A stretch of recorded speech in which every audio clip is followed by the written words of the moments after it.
રાજકોટ સહિત સૌરાષ્ટ્રમાં કમોસમી વરસાદથી નુકસાન થયું છે। જિલ્લા પંચાયત સદસ્ય મનસુખ સાકરિયાએ નિવેદન આપ્યું।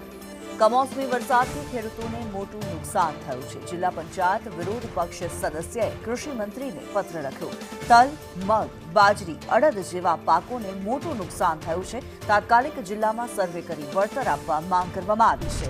રાજકોટ જિલ્લામાં ઉનાળુ પાકને મોટા પ્રમાણમાં નુકસાન પહોંચ્યું છે, જ્યારે પશુપાલકોને ઘાસચારામાં પણ મોટા પ્રમાણમાં નુકસાન થયું હોવાની રજૂઆત કરવામાં આવી છે।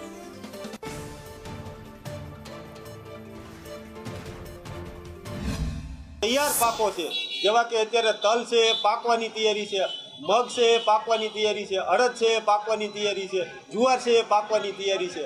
આ સમય દરમિયાન કમોસમી વરસાદ એટલે કે માવઠું પડતા આ ખેડૂતોની હાલત છે એ દયનીય થઈ છે। એટલે કે 70 થી 80% પાક છે એ નાશ પામ્યો છે, એટલે કે આડો પડી ગયો છે, નુકસાની થઈ છે। તો આના સંદર્ભમાં મેં જિલ્લા વિકાસ અધિકારી સાહેબશ્રીને જાણ કરી અને તારીખ 12ના રોજ મેં ખેતીવાડી અધિકારીનો સંપર્ક કર્યો કે ભાઈ આપ તાત્કાલિક ધોરણે આ જે ખેડૂતો છે નુકસાની ગયું છે એનો તાત્કાલિક સર્વે કરો। તો જિલ્લા ખેતીવાડી અધિકારીએ મને એવો જવાબ આપ્યો કે ભાઈ આપણા વિસ્તારની અંદર 30%થી ઓછો વરસાદ છે, જેના કારણે એ સર્વે કરવાનો થતો નથી। તો મારે આપના માધ્યમથી સરકારમાં એવી રજૂઆત છે કે ભાઈ છેલ્લા 8 દિવસથી વરસાદ પડે છે, તો 30%થી પણ ઓછો વરસાદ